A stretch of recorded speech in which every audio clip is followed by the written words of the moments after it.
사도행전 2장 43절로부터 47절까지 말씀, 42절부터 읽습니다. 그들이 사도들의 가르침을 받아 서로 교제하고 떡을 떼며 오로지 기도하기를 힘쓰니라. 사람마다 두려워하는데 사도들로 말미암아 기사와 표적이 많이 나타나니 믿는 사람이 다 함께 있어 모든 물건을 서로 통용하고 또 재산과 소유를 팔아 각 사람의 필요를 따라 나눠주며 날마다 마음을 같이하여 성전에 모이기를 힘쓰고 집에서 떡을 떼며 기쁨과 순전한 마음으로 음식을 먹고 하나님을 찬미하며 또 온 백성에게 칭송을 받으니 주께서 구원받는 사람을 날마다 더하게 하시니라. 아멘. 하나님의 말씀입니다.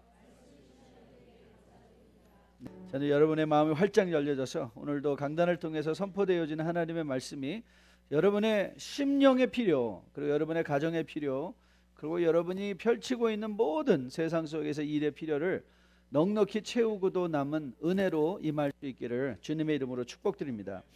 여러분, 인간의 판단 능력을 좌우하는 중요한 기능 중에 하나가 뭐냐면 선입견이라는 것입니다. Prejudice. It's what makes determination or judgment in your life. 내가 어떤 선입견을 갖고 있는가에 따라서 이 판단을 위한 사고의 패턴이 변할 수가 있게 됩니다. 예를 들면 우리가 첫인상이 좋은 사람들이 실수를 하면 대부분 그렇게 얘기를 하죠. 그럴 수도 있지 뭐. 사람은 괜찮아 보이잖아. 그런데 이 얼굴이 좀 안 생긴 사람들이 실수를 하면 꼭 그런 말 하거든요. 얼굴값 한다니까. 이러면 이 일단 프레주디스예요. 같은 일을 했는데도 불구하고 내가 좋은 인상을 가진 사람들에게는 넉넉한 여유와 용서할 거리를 주고요. 그렇지 않은 사람들에게는 우리는 너무도 까박하게 그 사람의 인격까지도 깎아내리는 일을 서슴지 아니하는 것을 보게 됩니다. 그래서 사실 우리는 이 첫인상이 우리 인생에 내리는 이 갖는 영향력이 매우 크기 때문에 나 자신을 스스로 돌아보는 것은 매우 중요한 이 신앙의 덕목이라고 생각합니다. 그래서 우리 한국의 옛 어른들은 이 사실을 이미 주지하고 계셨던 바 이런 말씀을 하시죠. 아는 길도 뭐하라? 물어가라. 아는 길도 물어가라.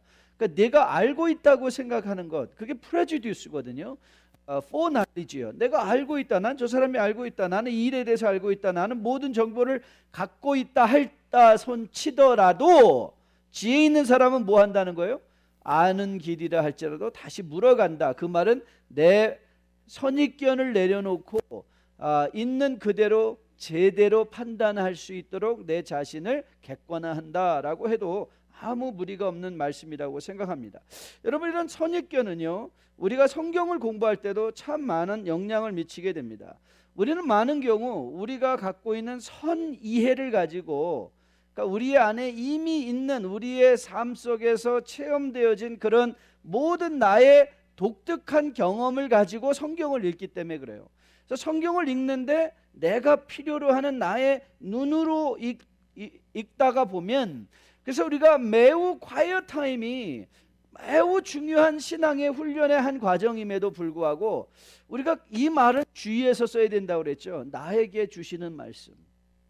나에게 주시는 말씀이라는 것은 굉장히 주관적이고 내 생각을 정당화시키려고 하는 말씀들만을 우리가 받으려고 할 때가 얼마나 많은지 모르기 때문에 우리는 매우 주의해서 이게 나에게 주시는 말씀인지 내가 원하는 말씀인지를, 내가 원하는 말씀의 의미를 심어놓는 것인지를 매우 영적으로 민감하게 분별할 필요가 있는 것입니다. 사실 오늘 우리 앞에 놓여진 이 말씀이 이제 그런 말씀 중에 하나입니다. 왜냐하면 이 말씀은 우리에게도 너무도 익숙한 말씀이고 우리가 지금까지 풀어오고 걸어왔던 이 사도행전에 있어서의 성령 강림의 의미가 무엇인가, 그래서 성령이 오셨기 때문에 어떤 일이 일어났단 말인가. So what happened after Holy Spirit came upon each man and remained there? 그 일이 일어난 일 후에 어떤 일이 일어났냐, 그 일에 대한 결과를 우리에게 제시하고 있는 장면의 말씀인 것을 보게 됩니다. 그래서 저도 이 본문을 할 때 아는 길도 물어가라 라고 하듯이 제가 알고 있다고 생각하는 것을 내려놓고 다시 한번 제 마음을 열고 하나님, 주님, 제가 이제 말씀을 들어갑니다. 제가 꼭 들어야만은 하나님의 음성을 듣게 해주세요 라는 이 기도 제목을 가지고 말씀을 접근하면서 제가 여러분에게 말하고 싶은 것이 아니라 오늘 사도행전이 여러분에게 권면하고 던지고 그리고 주고 싶은 말씀이 무엇인가. 그래서 전 여러분과 제가 오늘도 사도행전에 있는 이 강단에서 사람이 하는 말이 아니라 이 사도행전의 글자들이 정말 살아서 꿈틀거리며 여러분의 인생으로 치고 들어가서 저는 또한 여러분과 우리 교회 안에도 이 사도행전의 역사가 우리가 기대할 만한 사도행전의 역사가 정말 불같이 일어날 수 있게 되기를 주님의 이름으로 축복드립니다. 여러분, 우리가 이 문제에 대해서는 늘 우리 스스로를 경고 삼아야 되는 것을 기억하십시오. 성경을 우리가 여러분에게도 자주 권면을 드리는 것처럼 우리가 기도를 한다는 것조차도 우리는 기도를 하면서 하나님을 바꾸려는 것이 기도가 아니라고 여러분에게 말씀드렸습니다. 그렇죠? 우리는 하나님을 우리 임의대로 내가 원하는 대로, 아니면 하나님이 무슨 알라딘 램프의 지니와도 같이 내가 필요할 때마다 빼먹는 꽃감이 하나님이 아니세요. 우리가 기도한다는 것은 여러분이 기도하러 들어가서 어떻게든지 보좌를 흔들어서 하나님을 바꿔놓고 나올 거야 라는 결심이 아니라 여러분이 기도의 장소에 은밀히 들어갔더니 하나님과의 깊은 영적인 교제 속에서 그 자리를 나올 때 누가 변해서 나오더라? 내가 변해서 나오더라. 그게 기도의 가장 기본적인 교훈이거든요. 그래서 기도를 하면 사람들이 자기 뜻이 굉장히 강합니다. 마치 주님께서 아버지요, 나의 원대로 좀 이 컵 좀 지나가게 해주세요. 내가 이 십자가의 잔을 지기가 너무 힘듭니다. 난 이거 지지 못할 것 같아요. 주님 안에는 가장 강력한 마음의 소원이 있었어요. 그러나 그의 마음속에 더 깊은 곳에는 기도하러 들어가며 그 기도가 있었던 거예요. 그러나 나의 원대로 마옵시고 아버지의 원대로 하옵소서. 그래서 여러분, 주님의 기도를 통해서 누가 바뀐 거예요? 하나님 아버지가 바뀐 것이 아니라 기도하러 들어갔더니 자기가 바뀌어서 나온 것. 저는 그런 경험들을 주님께서 수도 없이도 많이 하셨을 거라고 생각해요.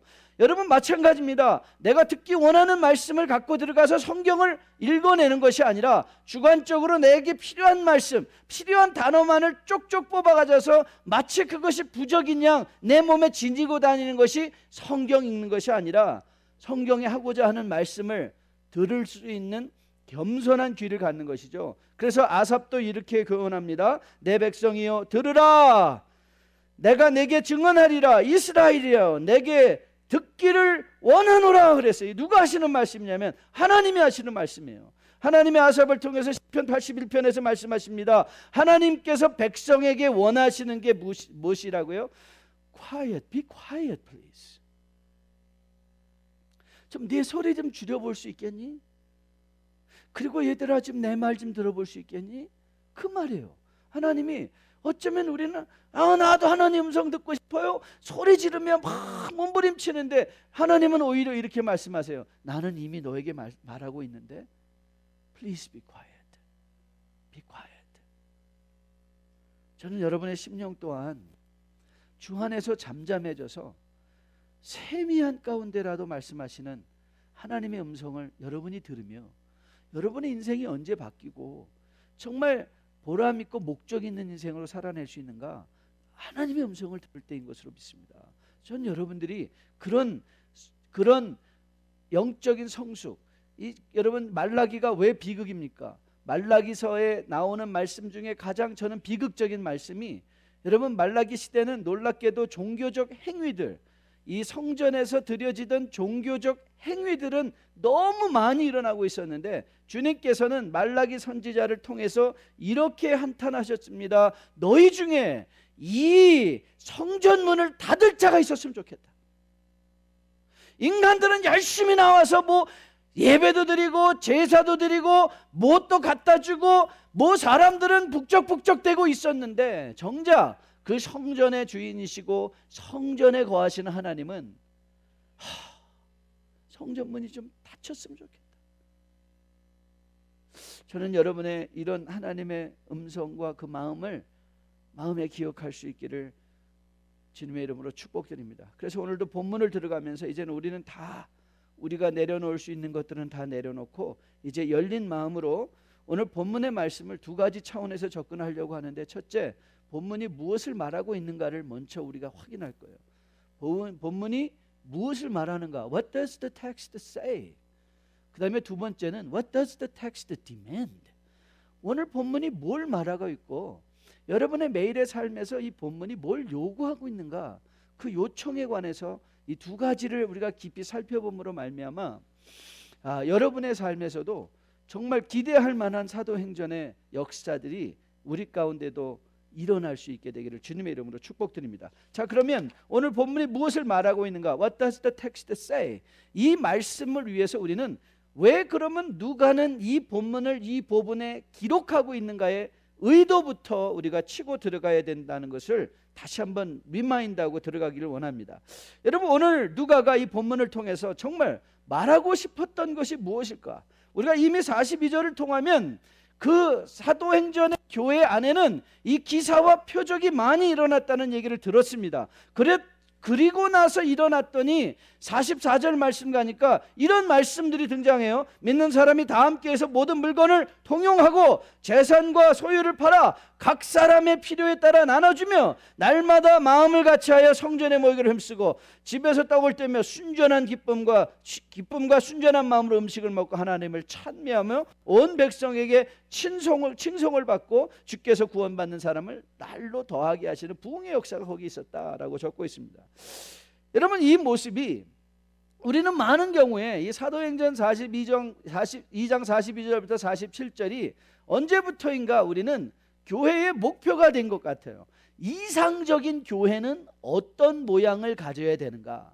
그래서 이상적인 교회의 모습으로 벤치마킹할 수 있는 기준으로 이 구절들이 사용되고는 하는 것을 우리는 익히 잘 알고 있습니다. 그러나 저는 오늘 여러분에게 던질 질문은 이거예요. 과연 오늘 누가가 이 초대교회의 사도행전의 성령의 역사가 일어난 후 일어난 일어난 현상들을 설명하며 과연 그는 우리가 이런 교회가 되어야 된다는 교회의 이상적인 모델을 제시한 것일까? 그럼 우리가 흔히 생각하는 대로 정말 이 부분에서 완벽한 하나님께서 a perfect church, He established a perfect church, 완벽한 교회를 과연 여기서 세웠는가? 여러분, 우리는 6장만 가면 이 사도행전에 완벽해 보이는 교회들이 얼마나 많은 문제들을 경험하고 있는가를 곧 보게 될 것입니다. 그 안에 먹는 것 갖고 싸움이 일어난 거 아시죠? 히브리파 과부와 헬라파 과부들이 와가지고 왜 쟤는 더 주고 우리는 덜 줘요? 그래서 이렇게 은혜 받은 사람들이 허째째하게 먹는 거 갖고 싸우는 거예요. 먹는 거 갖고 아주 더 주세요, 저 사람 더 주세요. 그래도 시원찮을 판인데 자기 덜 받았다고 교회에 엄청난 문제가 일어나고 그 문제를 해결하는 것으로 사도들은 7집사를 세우는 장면이 이제 그 6장입니다. 그 6장은 또 하나 교회의 역사에 엄청난 중요한 정처, 교회의 불완전한 모습을 가지고 교회를 세워가시는 성령의 손길을 우리는 그 장면에서 또 파악할 것입니다. 그렇다면 이제 여러분들이 이런 질문을 던져야 돼요. 이 장면에 나오는 모습은 이게 목표가 될 수 없다는 거예요.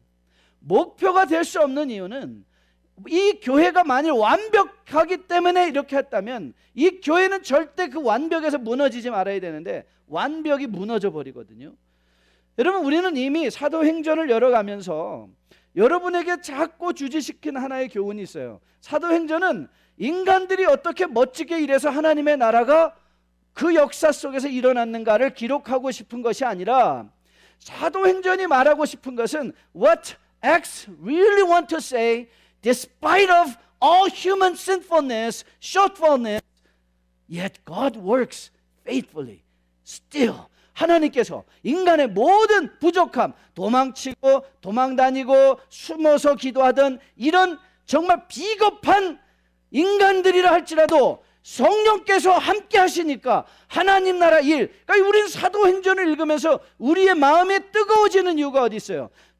여기 있는 인간들의 모습을 보고 뜨거워지는 것이 아니라 사실은 여러분과 저의 삶에 역사하시는 그 하나님이 바로 이 하나님이시란 말이에요. 이 하나님이 같은 역사를 하고 있어요. 여러분, 그렇다면 우리가 어떻게 흥미진진하지 않을 수가 있어요?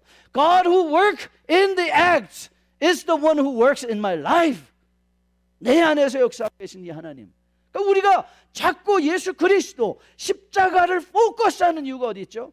그 예수 그리스도야말로 우리 인생의 능력이고 바로 우리의 삶의 근본이고 우리가 마땅히 걸어야 될 그 길이기 때문에 거기를 걸으면 우리가 하나님이 원하시는 자리에 갈 수 있다는 것을 우리는 늘 확인받고 있습니다. 자, 그러면 도대체 사도행전의 이 엄청난 이 말씀은 그럼 어떤 의미를 갖고 있는가? 저는 이렇게 말씀드리고 싶습니다. 이 말씀은요, 사도행전은 이것이 목표가 되어서 너희가 되어라가 아니라 봐라, 초대교회가 이렇게 했다라는 descriptive statement인 거예요. descriptive.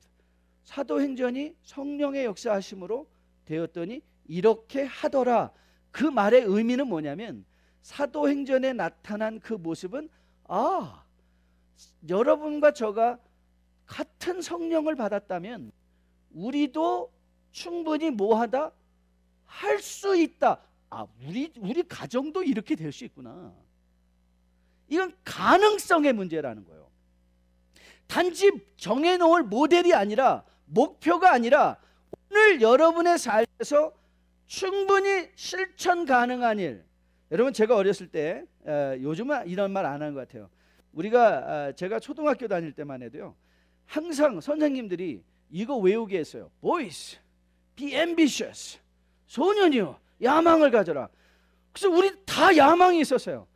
대통령 될 사람 손들어. 그럼 막 서너 명씩 막 들고, 장군, 최소한이 의사 변호사였어요.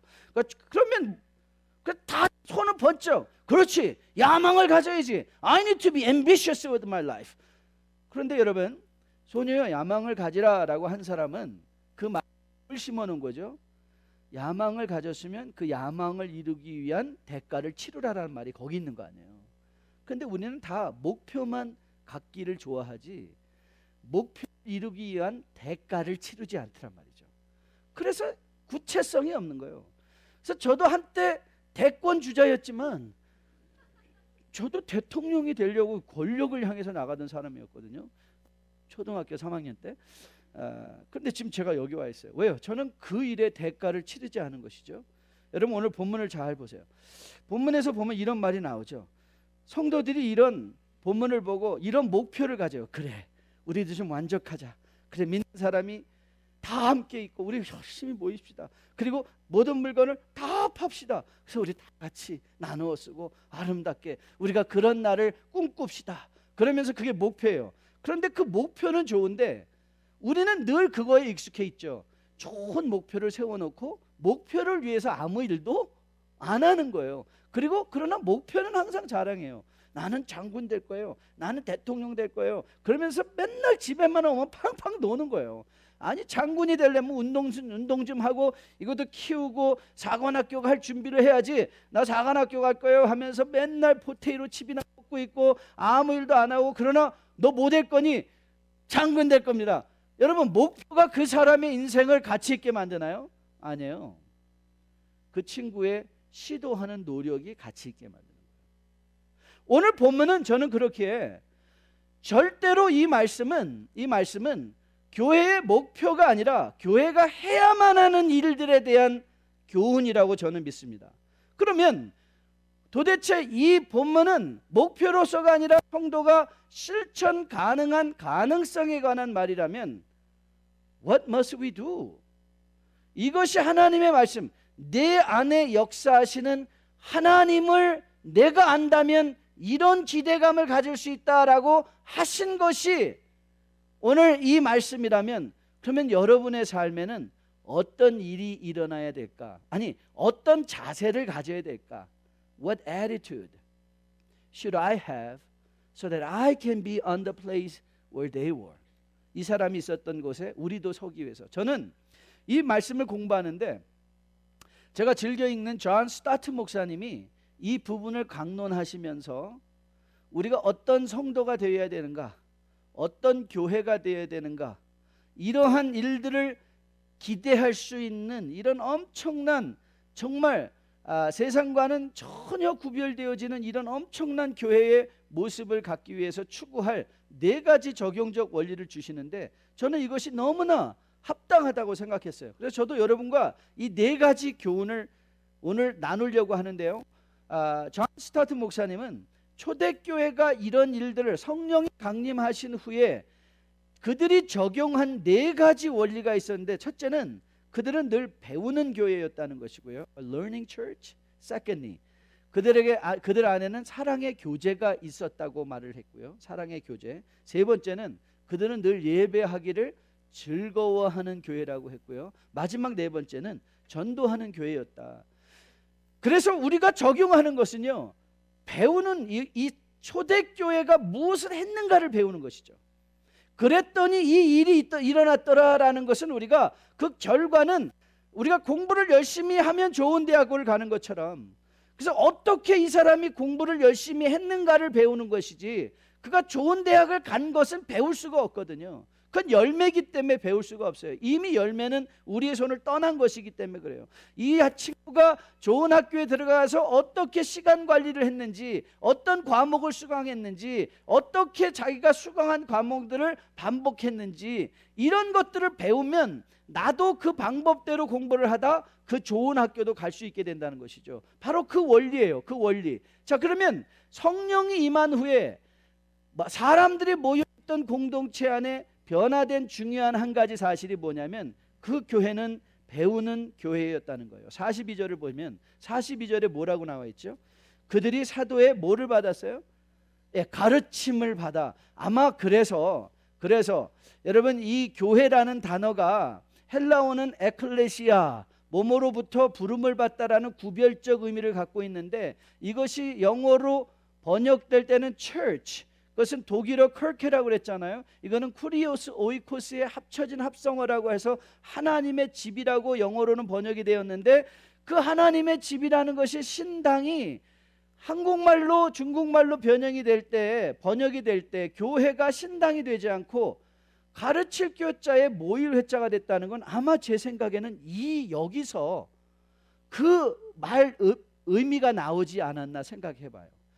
가르침을 받았다, 가르칠 교자, 그리고 이들이 모였다, 초대교회. 그래서 저는 이 교회라는 말이 바로 이 초대교회에 모여있던 이 사람들의 모습을 가리켜서, 그러니까 낱말을 번역한 것이 아니라 이 사도행전에서 나온 이 그룹의 무리들을 가리켜서 그들은 가르쳤다, 모였다, 교회라고 이름을 진 것은 아닌가, 번역한 것은 아닌가 한번 제가 미루어 추측해 보기도 합니다. 근데 여러분, 가장 중요한 거는요, 신앙생활에 있어서 가장 중요한 요소는 배움이라는 거예요. 배움. 저는 여러분이 이 교훈을 꼭 잊지 않기를 주님의 이름으로 축복드립니다. 신앙의 가장 중요한 덕목 중에 하나님의 말씀이 우리 가운데 왕성하게 역사하여 많은 열매를 거둘 수 있는 가장 기본이 뭐라고요?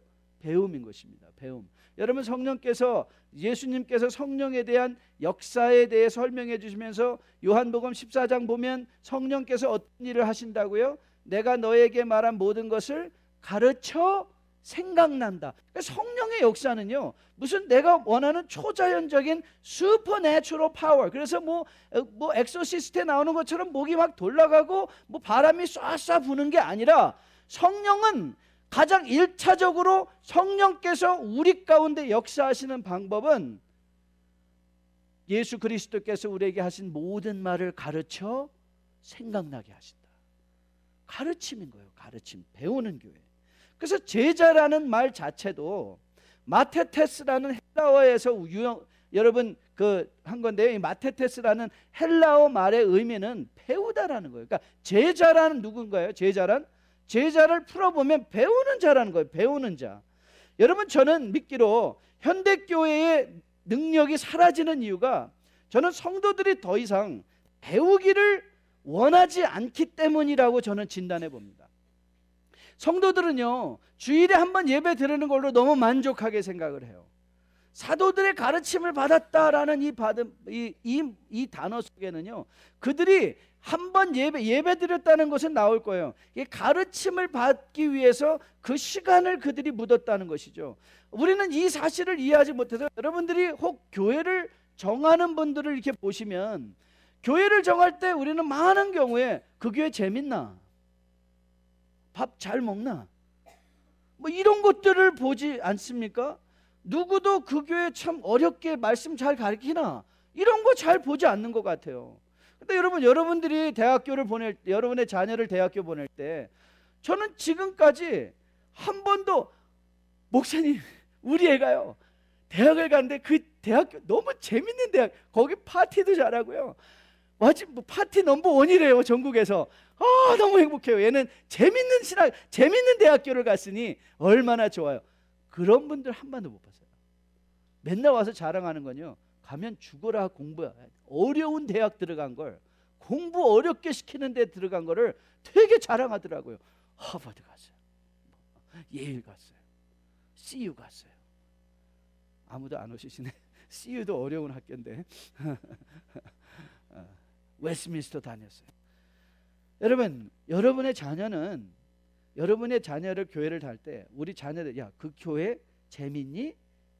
여러분 이렇게 물어보시면 안 돼요. 너 그 교회에서 좋은 하나님의 말씀 배우고 있니? 이걸 물어봐야 돼요. 재미가 아니라 배움인 거예요. 배움. 그것이 초대교회를 초대교회 되게 하였던 힘이었던 것을 보게 됩니다. 두 번째는요, 배우는 교회였을 뿐만 아니라 사랑하는 교회였어요. 거기 보면 이런 말씀이 나와 있죠. 저희가 가르침을 받아 서로 교제하며, 이 교제, 그리고 믿는 사람들이 다 함께 있어 모든 물건을 서로 통용하고 자신과 소유를 팔아 그리고 각 사람의 필요를 따라 나누어 주었다. 그래서 우리는 여기서 딱 걸리는 게 뭐냐면, 또 모든 물건을 팔래네.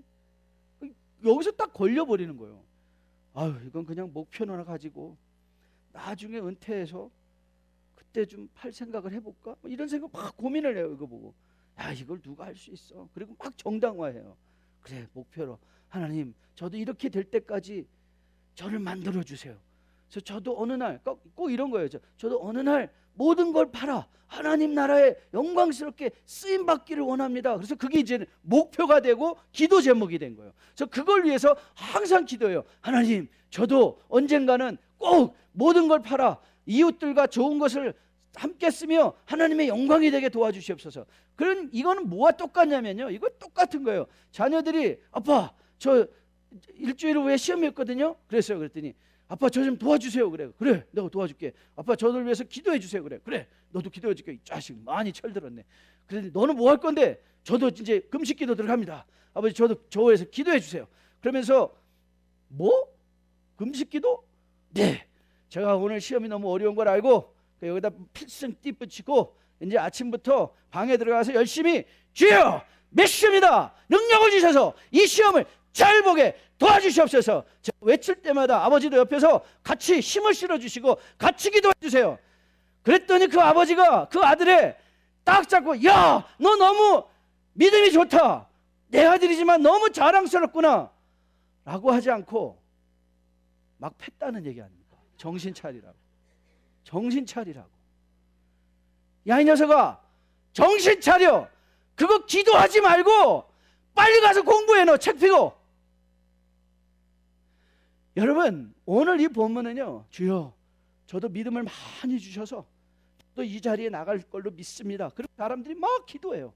우리 집도, 우리 지금 뭐 이렇게 아직도 내가 씀씀이만 좀 커서 아직 페이먼트 많은 거 아시죠? 그러니까 하나님, 저도 그럴 때 가는 거 제 목표인 거 아시죠? 그래서 제 속마음 아시죠? 열어서 보여드리고 싶어요. 막 그러면서 계속 기도를 해요. 그리고 계속 자기를 위해서 살아요. 그러면서도 기도했으니까 뭔가 좀 난 것 같은 기분이 들어요. 여러분, 오늘 본문에요, 본문이 사랑하는 교회라고 말하면서 본문이 강조하는 건 뭐냐면, 여러분들이 가져갈 단어는 나누었다라는 거예요.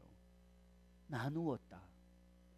그러니까 모든 것은 이제 그 초대교회의 방법이었어요.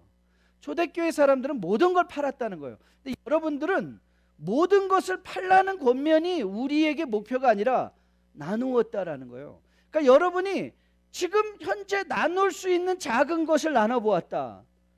그런데 이 작은 것들을 나누기 시작했더니 그것이 이웃들에게 사랑으로 전해지고 궁극적으로는 하나님 나라의 어떤, 여러분 공부도 평소에 열심히 해야 나중에 잘하게 되는 거 아닙니까? 어느 날 갑자기 벼락치기로, 제가 그거에 굉장히 피해자거든요. 그래서 이 요령 있게 공부한다고 맨날 시험진 전에 무슨 족보 찾아가지고 그것만 그냥 딱딱딱딱딱 외우고 나서 시험 딱 치고 나면 뭐였지? 하나도 잊어버려. 생각도 안 나는, 도움도 안 내는. 여러분 그런 공부가 아니라 여러분이 매일의 삶 속에서 습득하여 적용하며 실천하며 알아내어진, 오늘 사랑은 나눔인데요, 나눔을 실천함에 있어서 내가 할 수 없는 큰일, 나는 지금 뭐 모든 거는 여러분 오늘 우리가 살고 있는 이 economical한 시츄에이션 자체는 오늘 여기서 당면하고 있는 것보다 쉬운 구조는 아니잖아요. 그런데 오늘 본문은 모든 걸 다 팔아라라는 그 권면 이전에 나누라 이 말을 쓰는 거예요. 나누라. 내가 갖고 있는 시간 조금 나누라. 내가 갖고 있는 물질 조금 나누어 보라. 여러분이 그래서 사마리아인을 제가 자꾸 등장시키는데요, 우리는 사마리아인의 비유를 보면서 너무 오해가 많다니까요. 여러분 사마리아인은 그 강도 만난 자를 위하여 올인한 사람이 아니라니까요. 그는 강도 만난 자를 위해서 하룻밤을 보내줬고요, 강도 만난 자를 위해서 자기가 줄 수 있는 돈의 얼마를 줬어요. 그리고 또 그는 사업하러 갔거든요. 그러니까 우리는 사마리아인도 와, 우리도 저런 사람이 돼야 돼. 여러분 사마리아인이 했던 일은 어쩌면 인생의 극히 자기가 소유하고 있던 모든 일에 극히 작은 것이었어요. 그러니까 그 작은 것을 실천하는 것을 하나님은 사마리아인을 들어서 우리에게 교훈해 주고 계시는 거예요. 그러니까 모든 것을 올인한 자들이 아니라 작은 것을 나누기를 실천한 자. 그런데 여러분, 작은 것을 나눌 줄 아는 사람은 결과적으로 하나님께서 내 인생 전부를 쓰시겠다 할 때도 뭐해요? 기꺼이 내어드릴 수 있는 자리까지 가게 되더라고요. 저는 여러분과 제가 오늘 사랑의 실천 방법으로서 나눔에 대해서 합당한 성경적 교훈을 마음에 받고 돌아가신 여러분들 되시기를 주님의 이름으로 축복드립니다. 아울러 이 교회는 예배하는 교회였었어요. 그들이 사도의 가르침을 받아 서로 교제하며 떡을 떼며 기도하기를 전혀 힘썼다. 날마다 마음을 같이하여 성전에 모였다. 저는 여기서 두 가지 표현이 가능하다고 생각해요. 스타트 목사님도 같은 말을 하셨어요. 이 본문에서는 성전에서 모였다라는 말이 마치 우리가 교회에 모여서 예배했다라는 것이라면, 집에서 떡을 뗐다 하는 것은 그들이 집에서 드려지는 예배다. 그러니까 형식적인 예배와 비형식적인 예배. 다시 돌려 말하면 그들은 형식적인 예배도 성전에 와서 드렸지만 그들의 집에서도 매일 뭐가 일어나고 있었다는 거예요?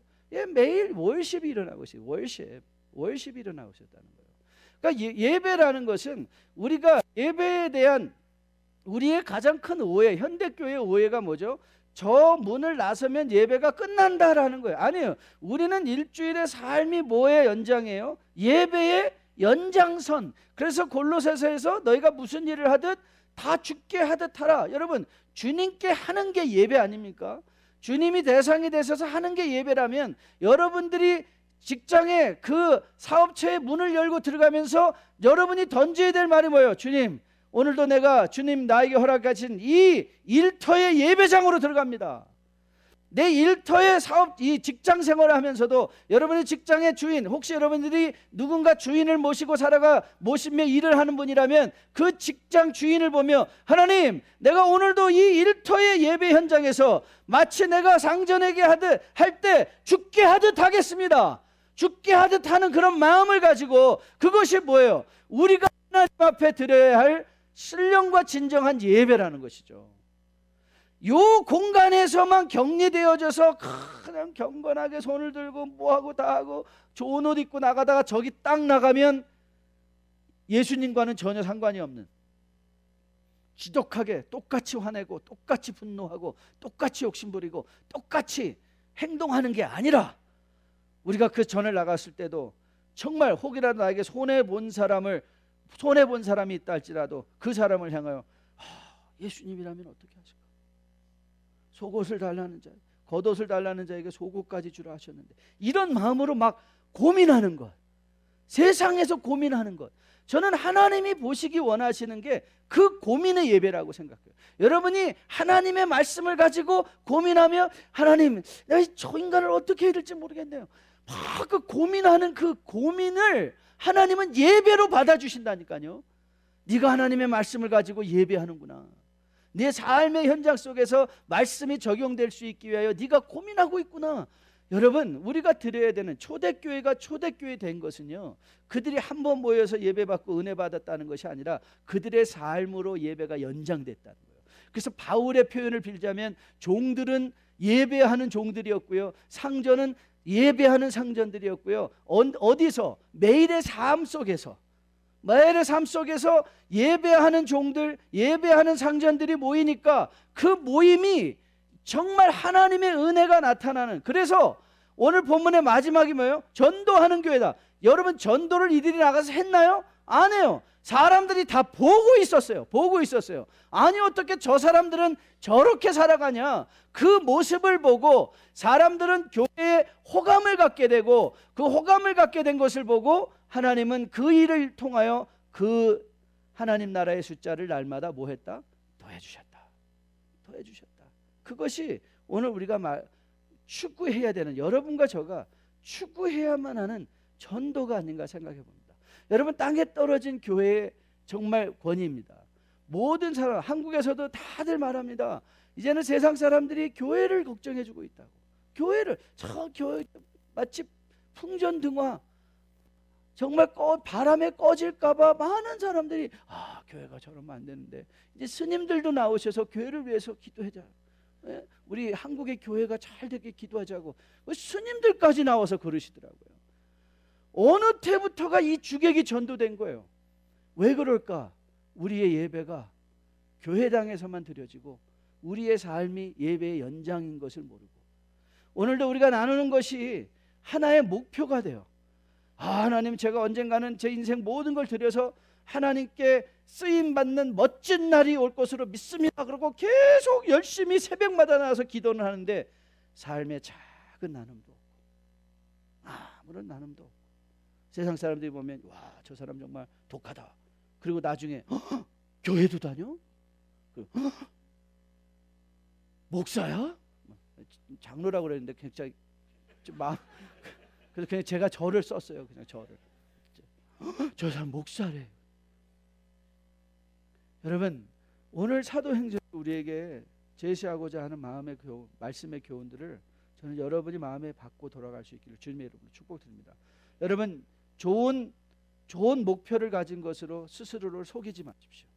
좋은 목표는 우리 안에서 적은 일부터 실천되어져서 그것이 의미 있게 열매로 드려질 때에 가치가 있는 것이지, 아무리 소년이 야망을 가져도 야망을 이루기 위한 자기의 삶의 절제가 이루어지지 아니한다면 그 야망은 아무런 가치가 없듯이, 오늘 사도행전을 여러분이 읽어가면서 또 하나의 큰 목표로, 하나님께서 저에게 능력 주시면 이렇게 감당할 날이 올 것으로 믿습니다라는 기도로 다 떼어버리는 것이 아니라, 오늘도 여러분의 삶의 현장 속에서 나눌 수 있는 것으로 나누고, 예배할 수 있는 것으로 예배하고, 모일 때 열심히 모이고, 배우셔야 할 때 열심히 배움으로 말미암아 이 초대교회의 이 열매들을 여러분도 저도 동시에 맛볼 수 있는 놀라운 축복을 우리가 함께 차지할 수 있기를 주님의 이름으로 축복드립니다.